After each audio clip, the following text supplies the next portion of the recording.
Welcome back, my students, to a brand new episode of Comic Class. In today's lesson, guys, we're going to be looking at Shadow of the Batgirl, written by Sarah Kuhn, I believe is how you say her name, and Nicole Coates, who was the illustrator, the artist.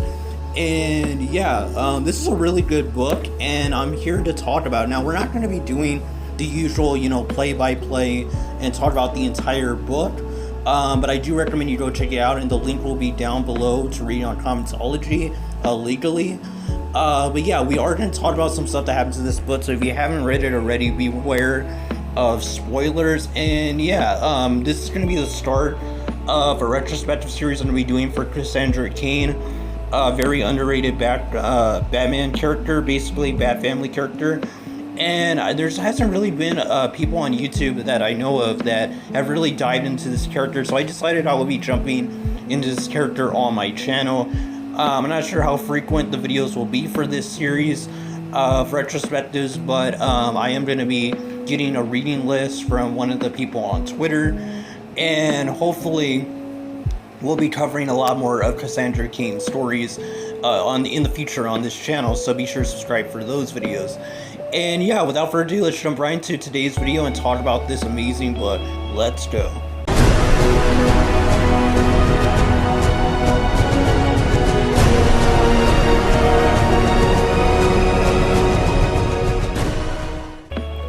So the first thing that I want to talk about is the character of Cassandra Cain in this book. Now, the whole point of the story basically is that Cassandra is dealing with a type of amnesia, and being a person that was taught only to kill and doesn't really have any ability to read, write, or even speak normally like a regular person, the story kind of jumps into this type of interesting dynamic with this character, and the whole life altering moment with her and that guy that she almost killed in the beginning of the story was really great, and really made you wonder exactly where the story was going to be heading into. And yeah, just seeing Cassandra throughout the story deal with trying to get more socialized and trying to live more of a normal life, but at the same time having to deal with her past, was pretty interesting. And the background characters, or the side characters, supporting characters, as you could say, like Barbara Gordon and this character called Jackie, was amazing. Their dynamics with Cassandra was really good, and they kind of taught her to believe in herself and kind of put the past behind her, make her own decisions as a person, and choose to be the hero that she knows that she can be. And I thought that was really good. And I thought the way that they did this story, basically keeping bare minimum of characters so that Cassandra can really have focus and development, was a really good call on the writer's part. And yeah, eventually Cassandra reveals that she's the son of an assassin leader, basically, and I thought that was really good. And we also get to see her kind of take up the Batgirl mantle. Before she officially gets it, she tries to replicate it in her own way, and this is probably my favorite part of the book, seeing her just do these little little quests that she puts for herself to help the people of the library where she's actually living at, during the book, the book's run. And these scenes were just very fantastic. And I thought one really cool thing about these scenes is not only did it show that she has a really good heart and that she wants to help people no matter how small the issue seems, but also that she put her detective skills and these regular skills to the test, basically. And she put them together, and I thought that was really interesting. It's very Batman-like, which I really enjoyed. And I thought the funniest part of the book definitely was her taking down that guy that had a late fee on his books. That was just a really cool and funny scene, probably my favorite part of the book.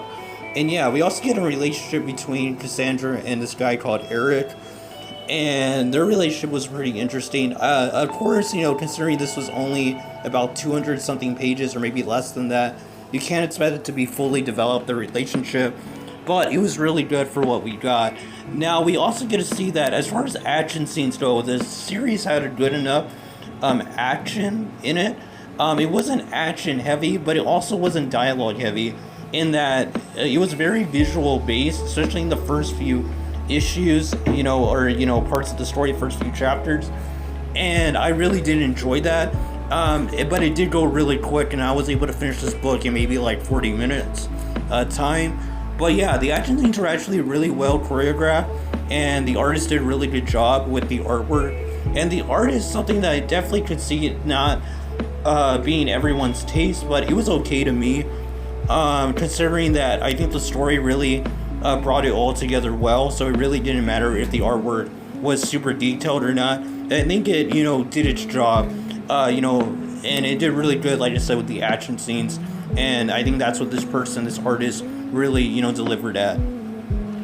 The story ended off with Cassandra taking on her father and basically, choosing not to kill him after he says that she's become, his perfect weapon, and she decides to just knock him out and subdue him and leave him for the police. So her dad basically goes to jail, and that's how the story ends. We also get to see that Cassandra goes back to Jackie and Barbara after this confrontation with her father, and this is where Barbara basically reveals that she was Batgirl, the first Batgirl, and she gives the mantle to Cassandra Cain. So Cassandra basically dresses up, gets in her costume as Batgirl, and the story ends with her basically donning the Batgirl costume, at least her own take on it, and that's how the story ends, with her, basically becoming Batgirl. And also, the final page has to do with her basically going on a lunch, I think, with Barbara, Jackie, and Eric, kind of like on a date with Eric. And yeah, that's basically how the story ends. And overall, it was just a really good story. I do recommend this book, but, I didn't know when I got into this book that this was a solo story, that it wasn't, canon, that's a non-canon book.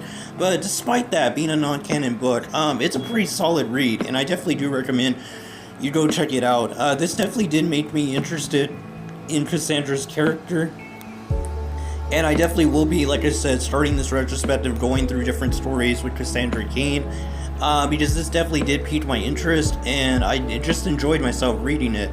I think she's a very interesting character, at least, what this book has shown. And I know there's way more to her character, and way more to do with, like, her mom and stuff, which we didn't get revealed in this book, so I'm pretty sure that's something that we deal with in her canon appearances, but we'll be covering that on the channel pretty soon. And yeah, overall, shout out to Batgirl. If I had to give it a rating, which I really don't do in this channel, but if I had to give it a rating, I would give it a solid maybe 3 or 4. Very good book. I wouldn't say it's the greatest, but I really did enjoy it, and it makes me want to go check out the character more. So I think it did its job. And overall, it's a quick read as well, so I do recommend you go check it out. Like I said, link in the description down below. Check it out on Comicsology, and I hope you guys stay on the channel. If you're new to the channel, it's the first video you're watching because of Cassandra Cain, being a fan of her. I do recommend you go check out my other videos if you're fans of DC or Marvel or Image or Indie Comics. I review retrospective / review comic book runs on this channel. That's what I do. That's my main thing. And this is just a channel for comic book fans. I don't care, like I said before, I don't care if you're left, right? We're not political on this channel. We're just talking about comics and going through these stories and enjoying what the comic book medium has to offer and the great stories that they tell. But until the next video, guys, God bless you. Until the next lesson, keep on reading those comics.